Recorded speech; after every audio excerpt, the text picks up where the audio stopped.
Mi mejor amigo dijo que embaracé a su hermana con problemas mentales. Mis padres me desconocieron sin pruebas. Pero cuando la prueba de paternidad demostró mi inocencia, mis padres me demandaron y el juez los dejó sin palabras. Tengo 26 años, trabajo en marketing digital para una empresa mediana, y honestamente necesito contar esta historia porque lo que me pasó hace como año y medio todavía me tiene procesando un montón de cosas. Básicamente, mi mejor amigo desde la secundaria tiene una hermana, Kristen, que siempre ha tenido problemas mentales, ya sabes, tipo ha estado entrando y saliendo de terapia desde que tengo memoria, y un día, ella decidió decirle a todo el mundo que yo la había dejado embarazada. Y cuando digo todo el mundo, incluyendo a mis padres, quienes me creyeron a ella en lugar de a mí, su propio hijo, y me desconocieron completamente. Así de loco estuvo todo esto. Y la verdad es que incluso ahora que tengo pruebas irrefutables de mi inocencia, las cosas siguen siendo un desastre. Supongo que debería empezar por el principio para que esto tenga sentido. Blake ha sido mi mejor amigo desde que teníamos como 13 años. Nos conocimos en la secundaria y básicamente crecimos juntos. Tipo esa amistad donde te conoces tan bien que ni siquiera necesitas hablar para saber qué está pensando el otro, ¿me explico? Su familia siempre fue medio complicada. Su hermana menor Kristen tenía como 3 años menos que nosotros, y desde chica mostró señales de que algo no andaba bien. No voy a entrar en detalles médicos porque tampoco es mi lugar hacerlo, pero digamos que Kristen ha lidiado con problemas de salud mental serios desde la adolescencia, ha estado medicada, ha tenido episodios donde pierde el contacto con la realidad, ese tipo de cosas. Blake siempre fue súper protector con ella, obviamente, es su hermana, pero también era consciente de que ella necesitaba ayuda profesional. Yo siempre fui cordial con Kristen, o sea, era la hermana de mi mejor amigo, la veía en reuniones familiares, en fiestas de cumpleaños, ese tipo de cosas, pero nunca tuvimos una relación cercana más allá de eso. Siempre mantuve mi distancia, no porque fuera mala persona ni nada, sino porque honestamente me incomodaba un poco la intensidad con la que a veces me miraba o me hablaba, como que había algo raro en la forma en que interactuaba conmigo que me ponía nervioso. Blake me había advertido años atrás que Kristen a veces desarrollaba obsesiones con personas, que era parte de su condición. Entonces yo siempre fui consciente de mantener límites claros y saludables. Mi relación con mis padres antes de todo este drama era, digamos, normal, pero no particularmente cercana. Ellos son de esa generación más tradicional, ya sabes, donde el hombre tiene que ser responsable, proveedor, todas esas cosas. Siempre tuvieron expectativas altas para mí. Querían que fuera exitoso, que formara una familia, la típica visión conservadora de cómo debería ser mi vida. No estábamos peleados ni nada, pero tampoco éramos de esos que hablan todos los días o comparten todo. Nos veíamos en cenas familiares, días festivos, cumpleaños, básicamente lo mínimo necesario para mantener la apariencia de una familia funcional. Todo empezó a desmoronarse como en marzo del año pasado, creo, o tal vez fue finales de febrero. No recuerdo la fecha exacta, pero sí recuerdo perfectamente el momento. Estaba en mi apartamento. Era un sábado por la tarde. Y recibo una llamada de Blake que sonaba alteradísimo. Tipo nunca lo había escuchado así de estresado. Me dice que necesitamos hablar urgentemente, que es sobre Kristen. Y yo, obviamente me preocupé pensando que algo malo le había pasado a ella, tipo que estaba en el hospital o algo así. Quedamos de vernos en un café cerca de su casa, y cuando llegué, Blake tenía esa cara de no haber dormido en días. Estaba todo pálido y nervioso. Se sienta y me suelta la bomba sin ningún tipo de preparación. Me dice, Kristen está embarazada, y dice que tú eres el padre. Yo me quedé ahí sentado como 5 segundos en completo silencio, porque honestamente mi cerebro no procesaba lo que acababa de escuchar. Luego me empecé a reír porque pensé que era una broma de mal gusto, pero Blake no se estaba riendo, estaba completamente serio. Le dije, hermano, ¿qué? Eso es literalmente imposible. Y él solo movía la cabeza diciendo que Kristen estaba insistiendo en que yo era el padre, que habíamos estado juntos, que no sé qué más. Yo estaba en shock total. Tipo, ¿de dónde había salido esto?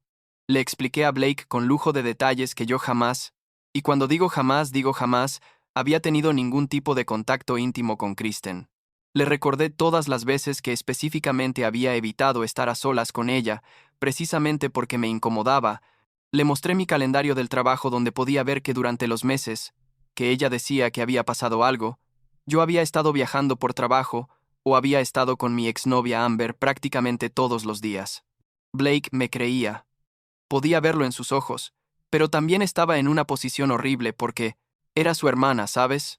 Le sugerí que hiciéramos una prueba de paternidad prenatal. O sea, existen pruebas que puedes hacer durante el embarazo, que son completamente seguras y que pueden determinar la paternidad con certeza.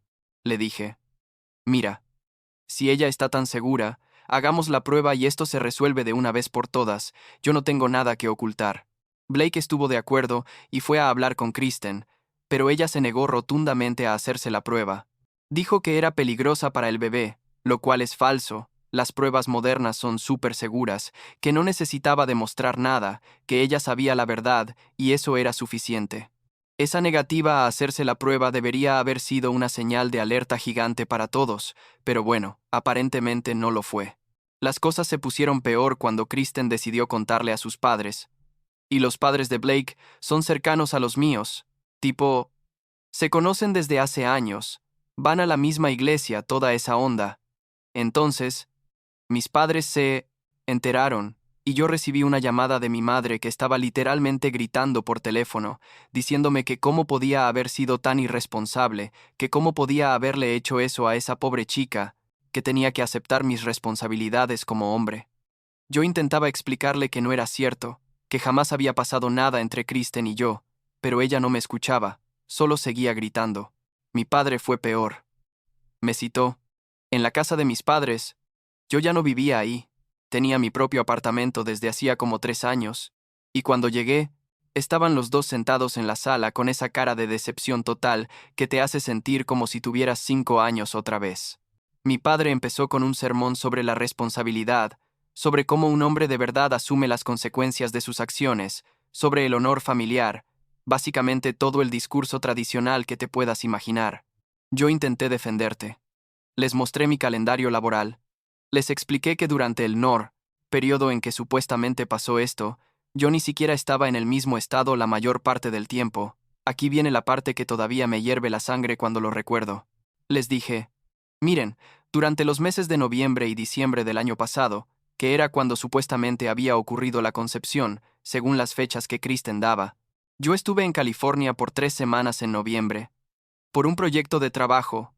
Tengo los boletos de avión, tengo las reservas de hotel, tengo todo documentado. Y en diciembre, estuve con Amber prácticamente todos los días. Ella puede confirmarlo. Tenemos fotos juntos con fechas, tenemos mensajes, tenemos de todo. Pero, ¿sabes qué me dijeron? Que las pruebas podían falsificarse, que tal vez estaba mintiendo, que Kristen no tenía ninguna razón para mentir sobre algo así. Eso me dolió más de lo que puedo explicar. Tipo el hecho de que mis propios padres eligieran creerle a una chica que apenas conocían, que sabían que tenía problemas de salud mental, por encima de creerme a mí, su hijo. Les supliqué que al menos esperaran a que naciera el bebé, para hacer una prueba de paternidad oficial. Les dije que estaba dispuesto a hacerla inmediatamente después del nacimiento, y que eso probaría mi inocencia de una vez por todas. Pero ellos querían que yo asumiera responsabilidad ahora, que empezara a proveer para Kristen y el bebé, que me preparara para ser padre, todo esto sin ninguna prueba real de que el niño fuera mío. La gota que derramó el vaso fue cuando me dijeron que o aceptaba la paternidad y empezaba a actuar como un padre responsable, o me considerarían muerto para ellos. Eso fue literal. Mi padre dijo, esas palabras exactas, que si no daba un paso al frente y hacía lo correcto, ya no tendría un hijo.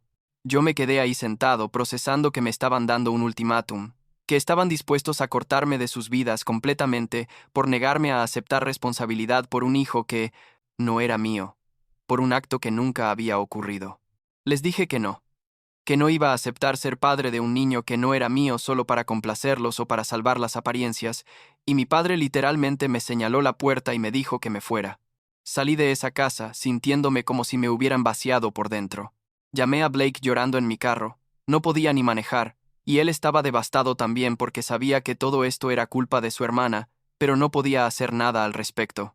Me dijo que había intentado hablar con Kristen, que le había rogado que dijera la verdad, pero ella se mantenía firme en su historia, Incluso había empezado a inventar detalles sobre supuestos encuentros que habíamos tenido, lugares donde supuestamente habíamos estado juntos, cosas que literalmente nunca habían pasado. Los siguientes meses fueron una pesadilla absoluta. Mis padres no me hablaban. Habían bloqueado mi número. Cuando intentaba ir a verlos no me abrían la puerta. La familia de Blake estaba dividida. Algunos me creían y otros pensaban que yo estaba mintiendo. La comunidad de la iglesia donde iban mis padres empezó a murmurar sobre mí, tipo el típico chisme de pueblo chico, donde todos saben todo de todos. Mi reputación estaba destrozada, y yo no podía hacer nada más que esperar a que naciera el bebé para poder hacer la prueba de paternidad y limpiar mi nombre. El bebé nació en agosto. Fue una niña según supe después.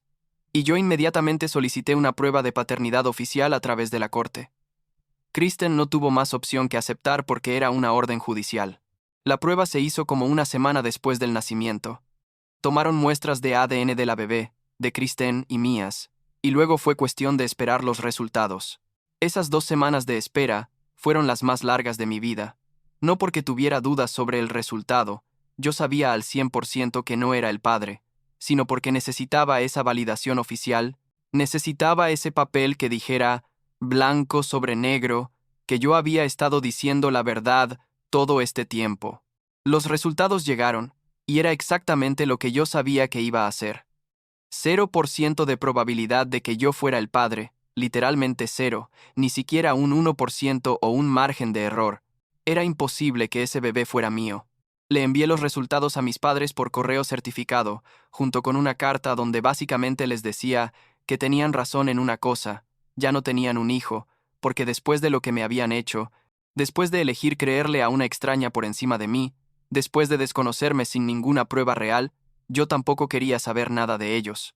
Pensé que con esos resultados todo se iba a resolver, que iba a recibir disculpas, que las cosas iban a volver a la normalidad, pero no, las cosas se pusieron peor.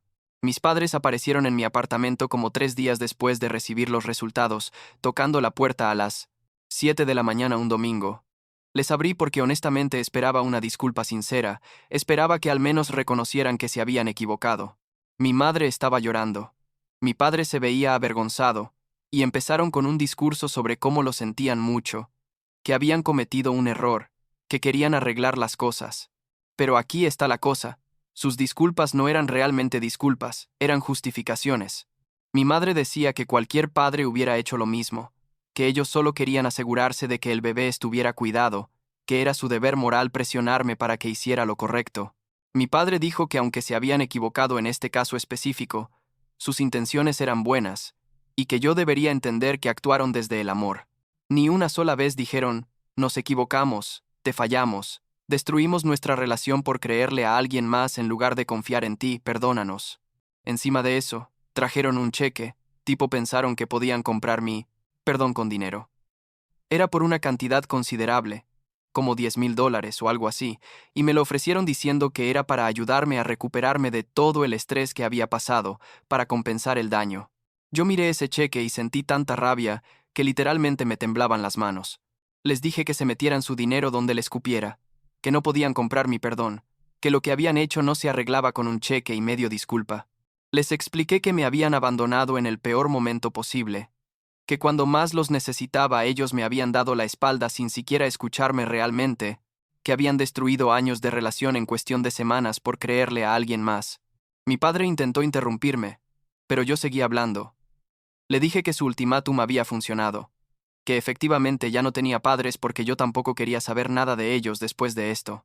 Mi madre empezó a llorar más fuerte, diciendo que yo estaba siendo cruel, que ellos eran mis padres y que tenía que perdonarlos, pero yo ya estaba harto. Los saqué de mi apartamento y les dije que no volvieran, que no me llamaran, que no me buscaran, que como ellos mismos habían dicho, estábamos muertos el uno para el otro. Cerré la puerta y me quedé ahí parado en mi sala, sintiendo una mezcla rara de alivio y tristeza, porque por un lado me había quitado un peso de encima al decirles todo lo que sentía, pero por otro lado acababa de cortar relación con mis padres, probablemente para siempre. Pensé que ahí terminaba todo, que finalmente podía seguir con mi vida, reconstruir mi reputación, recuperarme del trauma de todo esto, pero Kristen todavía no había terminado de arruinar mi vida. Como 2 semanas después empecé a recibir mensajes de gente preguntándome sobre los resultados de la prueba de paternidad, diciendo que habían escuchado rumores de que yo había falsificado los resultados, que había pagado al laboratorio para que dijeran que no era el padre. Kristen estaba esparciendo rumores por todos lados, diciéndole a quien quisiera escuchar que yo era el padre pero que había manipulado la prueba. Esto es donde todo se volvió realmente loco. Mis padres, en lugar de defender la verdad, en lugar de decirle a la gente que la prueba oficial de la corte había demostrado mi inocencia, empezaron su propia campaña de relaciones públicas. Empezaron a contactar a mis amigos, a mis conocidos, a compañeros de trabajo, básicamente a cualquiera que conocieran de mi círculo social, diciéndoles su versión de la historia donde ellos eran las víctimas, donde yo era el hijo cruel que los había rechazado injustamente. Me enteré de esto porque un viejo amigo de la secundaria, Marcus, me llamó un día y me dijo: «Hermano, tus padres me contactaron en Facebook y me escribieron como 3 páginas sobre cómo los trataste horrible, cómo no quieres perdonarlos, cómo eres un hijo desagradecido. Necesito que sepas que...».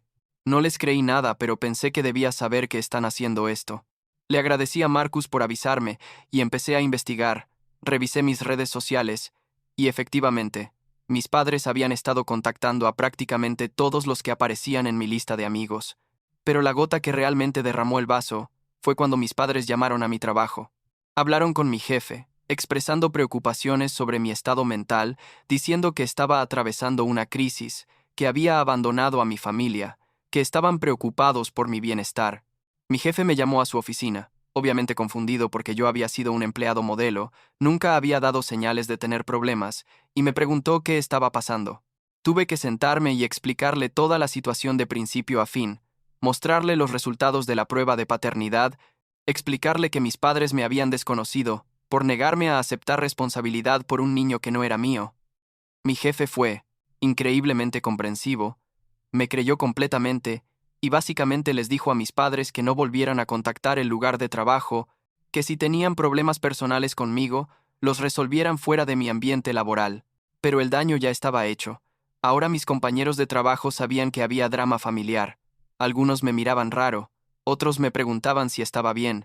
Era incómodo y humillante tener que explicar una y otra vez que no abandoné a un hijo, no falsifiqué ninguna prueba, sí, mis padres están acosándome. Fue entonces cuando decidí que necesitaba tomar medidas legales. Contacté a un abogado, Jonathan, que se especializaba en derecho familiar y acoso, y le expliqué toda la situación. Jonathan me dijo que tenía un caso sólido para una orden de restricción, que el comportamiento de mis padres constituía acoso y que estaba afectando mi vida laboral y personal. Presentamos la solicitud de orden de restricción con toda la documentación, los mensajes que habían enviado a mis amigos, los registros de las llamadas a mi trabajo, todo. El juez aprobó la orden de restricción básicamente de inmediato, lo cual me dijo mucho sobre cuán obvio era que mis padres se habían pasado de la línea. La orden especificaba que no podían contactarme directa o indirectamente, que no podían acercarse a mi apartamento o mi lugar de trabajo, que básicamente tenían que mantenerse completamente alejados de mí. Les notificaron la orden y yo pensé que finalmente iba a tener paz. Pero no, resulta que la cosa todavía no terminaba. Como una semana después de que les notificaran la orden de restricción, salgo de trabajar y veo mi carro, y alguien había rayado la palabra mentiroso con una llave en todo el lado del conductor. No tengo pruebas de que fueran mis padres. No había cámaras en ese estacionamiento, pero la sincronización era demasiado conveniente para ser coincidencia. Hice el reporte a la policía. Les mostré la orden de restricción, pero sin pruebas no podían hacer nada. Luego vino lo más absurdo de todo esto. Como 2 meses después de la orden de restricción, recibí notificación de que mis padres me estaban demandando. Sí, leíste bien. Me estaban demandando a mí. La demanda era por angustia emocional. Alegaban que yo les había causado sufrimiento psicológico al rechazar su perdón y al obtener la orden de restricción contra ellos. Jonathan casi se ríe cuando vio la demanda. Me dijo que era una de las cosas más ridículas que había visto en su carrera, que no tenían ninguna base legal, pero que igual teníamos que responder y presentarnos en corte. El proceso legal fue largo y agotador. Tuve que revivir toda la historia otra vez, presentar todas las pruebas, los resultados de la prueba de paternidad, los mensajes de acoso, todo. Mis padres contrataron un abogado que básicamente argumentaba que ellos solo habían actuado como padres preocupados, que yo estaba siendo cruel al no perdonarlos, que merecían compensación por el dolor que les había causado. Era surrealista escuchar a su abogado pintarme como el villano de esta historia cuando ellos habían sido los que me habían desconocido sin ninguna prueba real. La corte falló a mi favor, obviamente. El juez básicamente dijo que la demanda no tenía mérito, que yo tenía todo el derecho de establecer límites con mis padres después de lo que había pasado, que la orden de restricción estaba justificada dado el patrón de acoso documentado. Encima de eso, el juez ordenó que mis padres pagaran mis honorarios legales, que ya iban por varios miles de dólares en ese punto. Jonathan me dijo que fue una victoria completa, que raramente veía a un juez ser tan directo en su fallo. Pero para mí no se sintió como victoria. Se sintió como otra batalla agotadora en una guerra que yo nunca pedí pelear. Estaba emocionalmente drenado. Había gastado meses de mi vida lidiando con esto. Había perdido a mis padres. Mi reputación estaba dañada. Había tenido que gastar dinero en abogados, aunque al final me lo reembolsaron. ¿Y todo por qué? Por la fantasía delirante de una chica con problemas de salud mental que nadie había cuestionado lo suficiente antes de que todo explotara. Blake y yo seguimos siendo amigos, aunque nuestra amistad nunca volvió a ser igual. ¿Cómo podría serlo? Su hermana había destruido mi vida y mi familia, y aunque él no tuvo la culpa, siempre había esa tensión incómoda entre nosotros. Eventualmente la amistad se fue diluyendo. Nos vemos ocasionalmente, nos mandamos mensajes de vez en cuando, pero ya no somos los mejores amigos inseparables que éramos antes. Es triste, pero es la realidad. Hace como 3 meses, recibí un mensaje de mi prima Sofía, quien me contó que mis padres están planeando una reunión familiar grande, tipo están invitando a toda la familia extendida, y aparentemente todo el propósito de la reunión es forzar una reconciliación conmigo. Sofía me dijo que mis padres le habían pedido a ella y a otros familiares que me convenzan de ir, que están diciendo que ya pasó suficiente tiempo, que necesitamos sanar como familia, toda esa retórica. Le respondí a Sofía con un email largo donde básicamente puse todos mis límites clarísimos. Le expliqué que no tengo ningún interés en reconciliarme con mis padres, que ellos tuvieron múltiples oportunidades de hacer las cosas bien y eligieron seguir causándome daño, que su comportamiento después de que se demostró mi inocencia fue tan malo o peor que su comportamiento inicial.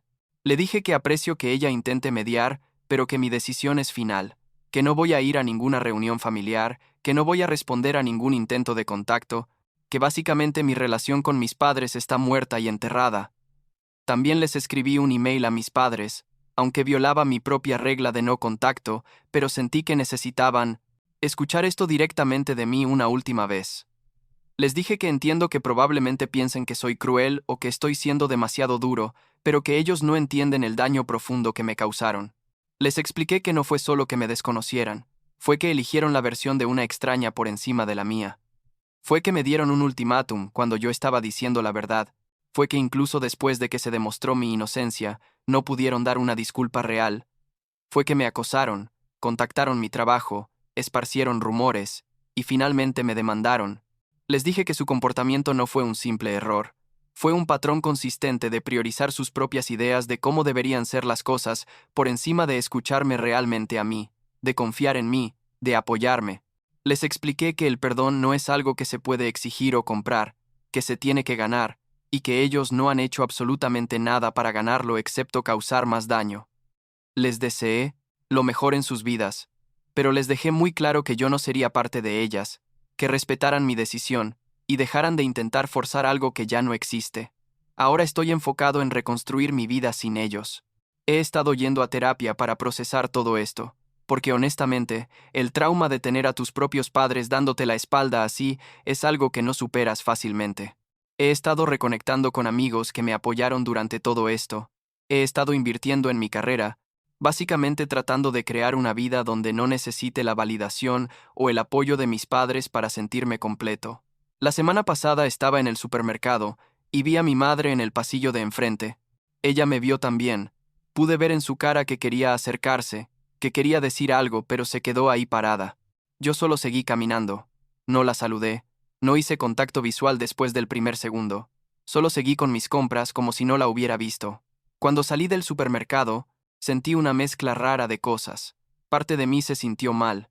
porque al fin y al cabo es mi madre, pero la parte más grande de mí se sintió aliviada de que hubiera respetado el espacio y no hubiera intentado confrontarme. No sé si algún día voy a poder perdonar a mis padres. Honestamente, en este momento no veo cómo podría pasar eso. El daño es demasiado profundo y demasiado reciente. Tal vez en 10 años, tal vez en 20, tal vez nunca, no lo sé. Lo que sí sé es que tomé la decisión correcta al ponerme a mí primero, al establecer límites firmes, al no dejar que me siguieran lastimando solo porque son familia. Porque al final del día, la familia no es solo sangre, es confianza, es apoyo, es creer en alguien cuando todo el mundo duda, y mis padres demostraron que no podían darme eso cuando más lo necesitaba.